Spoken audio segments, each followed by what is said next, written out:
Alright, hello and welcome back to Professor Layton in Unwound Future. Last time we saw the one cutscene that I remember apparently from this game, and we also made it to the end of the chapter. I mean, I guess I do remember another cutscene, but we won't get to talk about that till later. But in any case, we're going to start out by rereading the chapter intro. I won't read it out loud. We'll re-see the chapter intro that we covered last time, and we will do all our trunk stuff. That's a weird way to phrase it, but you know what I mean.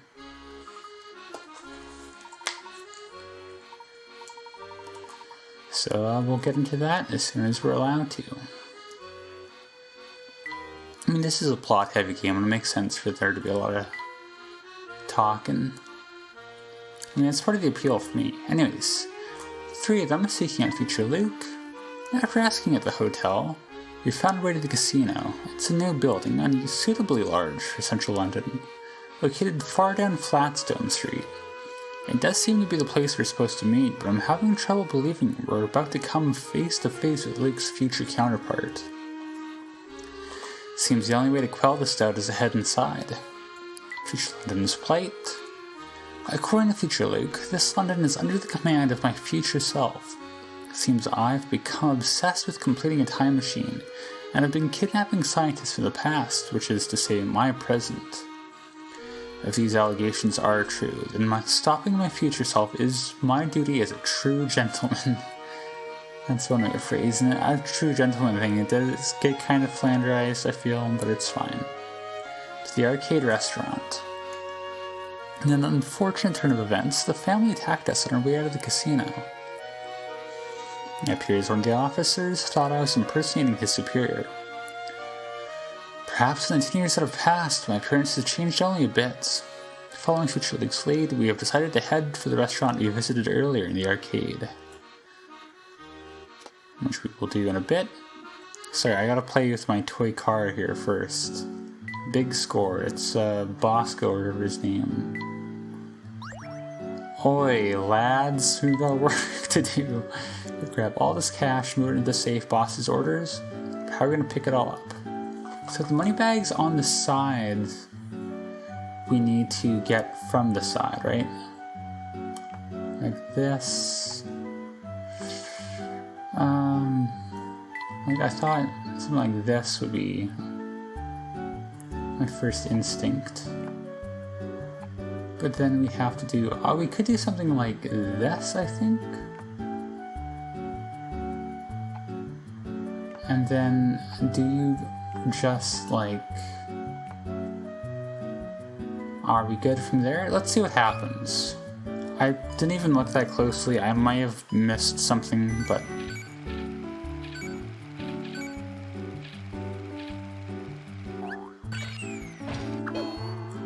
you're not allowed to fall off the end? Oh, then you gotta get up here, okay, to the top left corner. Okay. Makes sense.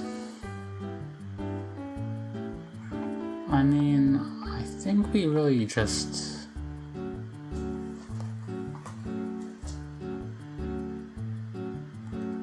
Oh, you know what we could do? I shouldn't have erased everything. We do this again.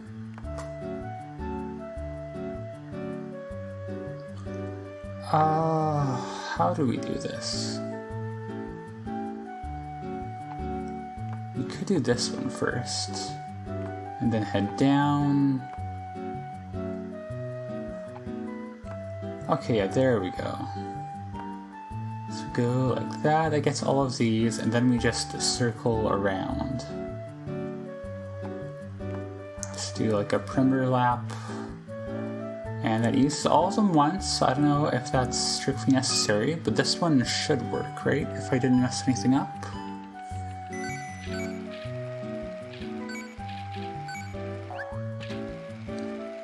Yeah, they don't seem to keep track of anything like how many you placed or how many tiles the car moves, so it's probably... yeah, there we go. Alright, perfect. We see some silhouettes that we're going to get to learn about later on. I think that's Becky in the top right and Layton in the bottom right. I don't recognize any others instinctually, so well, I guess we'll see that when we get to it. As for our second picture book, we have some kind of coffee or something. Wait thing, they want a hot drink. Cocoa, that makes sense.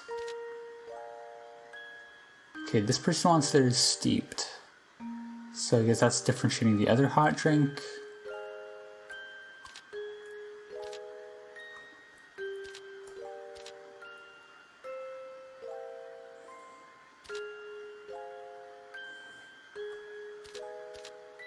Or it could be a third hot drink, because that would make more sense with coffee, it being the last one.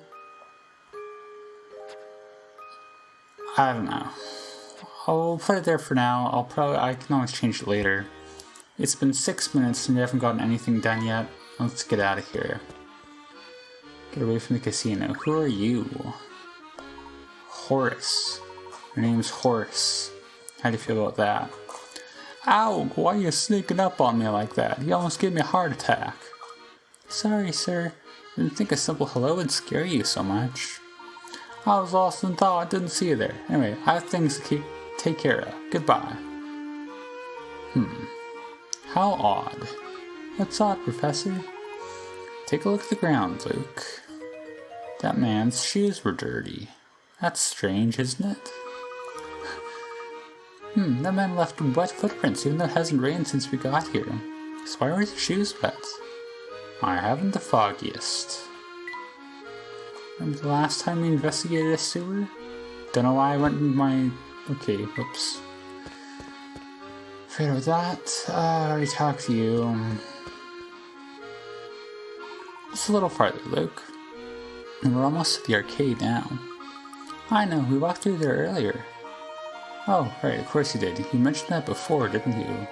Shouldn't you remember that? I mean, ostensibly you'd forget a small detail like that. Yeah. Hey, there's something I've been wondering about. What's on your mind? Well, a time machine able to take people to any point in time could really change the world. Not just that, it could improve people's lives. Yeah, it certainly has the potential to do that. So even though the time machine could do so much for people, you want to stop it from being made. Think about this scenario. Imagine there's this bully who's always giving you trouble. Go on? Now let's say you have that time machine you've been talking about. Would you travel back in time to when that bully was a bratty 5-year-old and wail on him? Hopefully not. Of course not, that'd be cruel.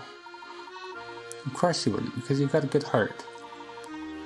But imagine the damage someone less kind could do with a machine like that. I feel like it's a bit overly convoluted of a metaphor, rather than like you could give a straighter answer, like what if people use it for war or something, but sure. I guess I never thought of it that way. We gotta stop that machine from being built. You got kind of a simple mind, Luke, but it's fine.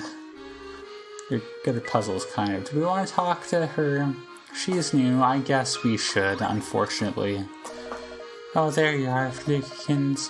Oh, I've missed the sound of your sweet voice. But I'm begging you to listen. My name is Luke with an L. Oh, what's in the name anyhow? What matters is the love we share, Fluky Poo. That's great. Don't you feel lucky to have met your soulmate so early in your young life? Because you should. Listen, Bill, I think maybe you've got big dreams for a future. Good idea. If only I could get this plan for a house right. And there's a puzzle, 29, a dream house, 40 picker hats. Is the description going to be in her voice? No, good. The empty lot below is lined with wooden stakes forming a grid of squares.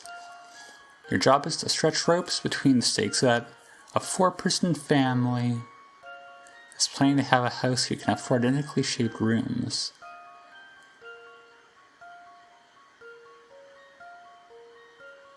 What? You must complete this puzzle using the entire lot and 5 ropes or less. A rope that traverses multiple stakes in straight lines counts as one rope if you draw it with a single stroke.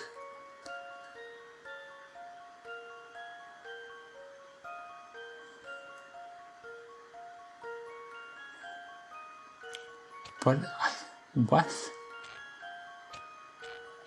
So, what does it mean use the entire lot? Does it have to be as big as possible? Because using the entire lot necessarily requires this, which we don't have enough lines to do.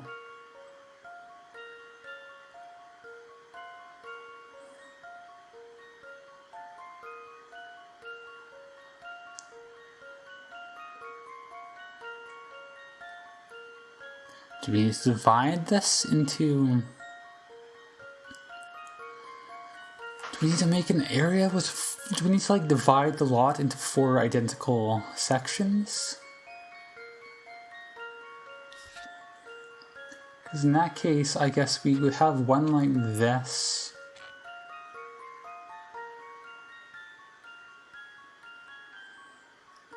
And we could do...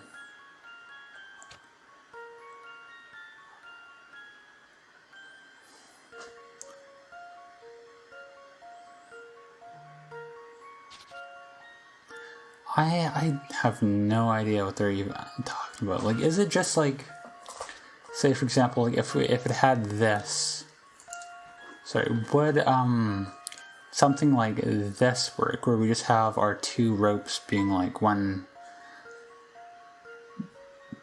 say here and one here, where each of these 4 sections is now identical, even though we haven't drawn like these lines in? I'm gonna assume that's what they mean. In which case, how would we do that? I'm guessing we need 5 ropes? I don't know if that makes sense.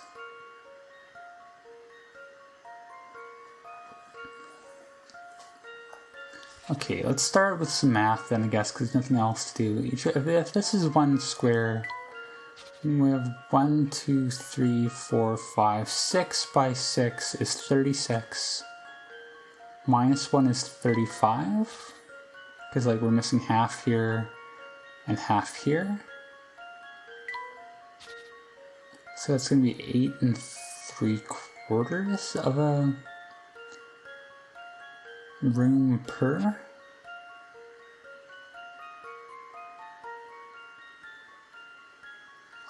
Or do we need to, like, are we allowed to, like, cut out 3 squares? Like, something like,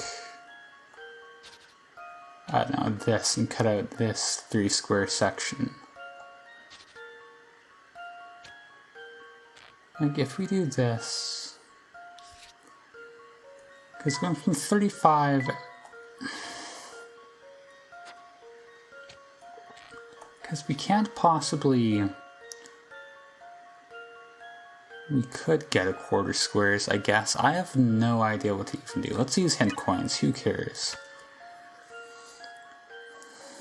This lot is shaped like a square with 2 of the corners cut off. Keep this in mind as you think about what shapes you can make 4 versions of. That doesn't really help me. Let's just keep going. 4 rooms of the same shape will solve this puzzle. However, they don't all have to be the same size. Oh, that makes sense. Did you perhaps make 4 trapezoids and wonder why you failed? Remember, to be truly considered the same size, the proportions of all the rooms need to be equivalent. Alright, let's assume... like, we could do something...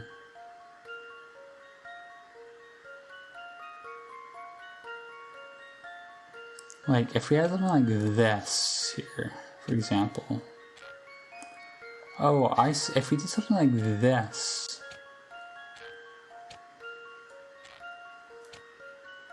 that doesn't work at all.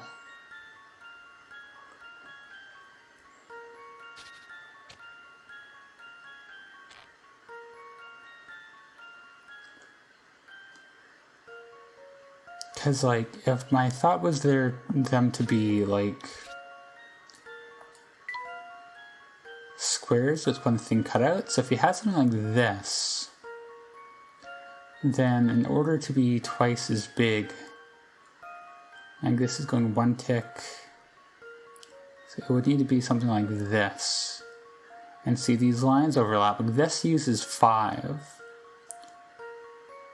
And I believe we have 3 rooms of the same shape, but this is the problem. I mean, the other idea is to have, like, the 2 cut off parts in the middle. Oh, that's probably it. Like, something like this. Is that the solution? Because this tick is, like, 1 unit long, and this is by 1. I just solved it. Okay, I'm pretty sure I just solved it. That uses the entire lot. Okay, well, this took me an embarrassing amount of time, assuming this is correct. I mean, I guess even if this won't, it's still... It'll be even longer, which means it'll be an even more embarrassing amount of time. Alright, I got it. That was... No puzzle can stop Layton's apprentice. Alright, our first bad puzzle solution on my end. Bad puzzle solving on my end. That's fun. Okay, cool. An annoying puzzle from an annoying character. As you'd expect. Oh, how wonderful. It's so wonderful home you designed for us, Flip. I'm so happy right now. Now give your sweetheart big squishy kiss? Why is it squishy? Stop making that kissy face at me. Oh, there's that shyness again. Every time you get embarrassed like that, I just melt. Yeah. And we got a new course for the toy car, alright. We got very little plot advancement done today, but I did finally manage to embarrass myself. So that's cool. Yeah, we'll call it there. We're at our time. Next time, hopefully we'll get some plot done. Hopefully I won't, like, have my brain collapse on itself in real time in one of these videos. That would be nice. But for now, we'll call it here. And as always, thank you for watching.